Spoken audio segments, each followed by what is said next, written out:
E o quanto a igreja ela é inclusiva? Esse tema está sendo um tema muito caro, né, para a igreja nesses últimos tempos. Toda a igreja cristã, ela aceita todo, ela aceita a chegada de todo tipo de pecador vindo de todo tipo de pecado. Agora, ela não aceita, a igreja cristã não aceita, por definição, a manutenção, a continuação da pessoa que não quer uma mudança de vida naquilo que a Bíblia aponta como sendo pecado. Então, por exemplo, eu quero ser da igreja, mas eu sou um ladrão. Uhum. Então, não posso, porque a Bíblia fala que isso é pecado. Eu quero ser da igreja, eu quero fazer parte, ser batizado, ter vez e voto na igreja, mas eu quero ser um adúltero. Mas a Bíblia diz que os adúlteros não herdarão o reino de Deus. Então, todas as condutas que a Bíblia proíbe, então, por definição, o próprio estatuto da igreja deveria, a igreja que eu pertenço é assim. Uhum, uhum. Então, nós cremos na Bíblia como palavra de Deus e as regras são essas.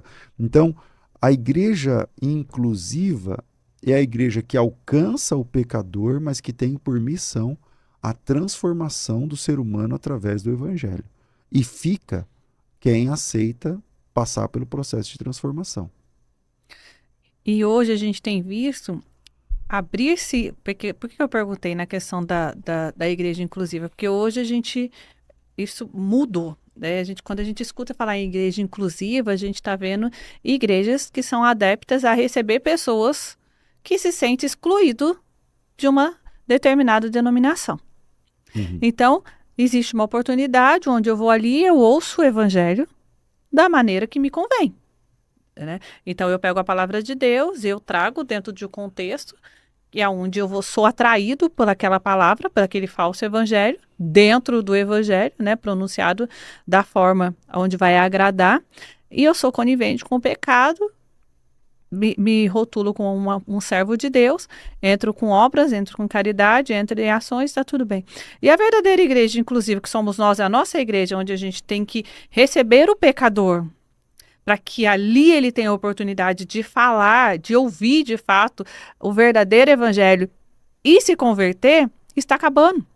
Porque por um rótulo, por um título, eu busco uma igreja inclusiva onde eu vou me favorecer em ser porque ela é conivente com o meu pecado. Olha, se você está num lugar que lá fora está escrito igreja, tem uma placa lá fora escrito igreja, não sei o que lá, e você vive nesse mundo pecador, perdido e tal, e você ouvir uma mensagem que te faça sentir bem, você ouviu qualquer coisa menos o evangelho. Não tem conflito, né? Menos o evangelho. Porque se eu estou vivendo, se eu não vivo de acordo com a palavra de Deus, e eu sento lá e escuto alguma coisa que eu gosto, eu falo, mas peraí, então é uma massagem.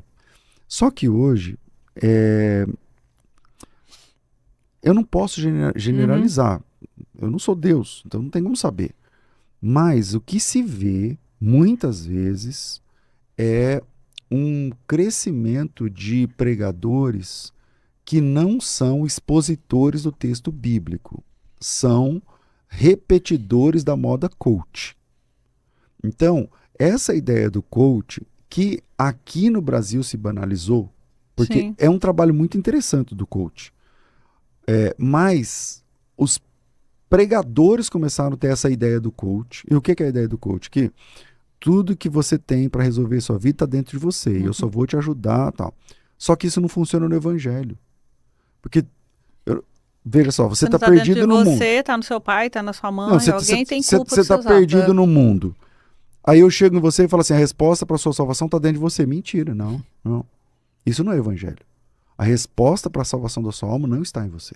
Está no Salvador. Está no Salvador. Você depende. No cristianismo você depende. Na moda coach você não depende. Você só precisa de alguém que te faça entender você mesmo, entender seu passado, entender teu pai, tua rejeição, ressignificar, não sei o que lá. No cristianismo não adianta ressignificar. Você vai para o inferno do mesmo jeito, ressignificando e indo para o inferno. Porque no cristianismo, a salvação é trabalho de alguém externo. No cristianismo é a única religião que existe um salvador, que é uma pessoa. E ele é o salvador. É só um. Então você não se salva. Você não se resolve. Então você pode ir numa igreja, que lá fora está escrito igreja, mas lá dentro é um coach falando. Você tem que ressignificar. Você tem que vencer o passado. Beleza. Só que esse cara isso não é uma igreja. Isso não é, embora lá fora está escrito igreja, não é uma igreja. Então, o que falta hoje é a exposição do verdadeiro evangelho. Ler o texto, explicar o texto, apresentar o texto. E aí é com o Espírito Santo. Porque quem convence o homem é o Espírito Santo. Entende? Então, eu vejo muito isso acontecendo e essa miscelânea da moda coach com o trabalho de igreja. Então, se lá fora está escrito igreja, o programa é de uma igreja, o canal do YouTube é de uma igreja, mas quem está falando é um coach que não está expondo o evangelho.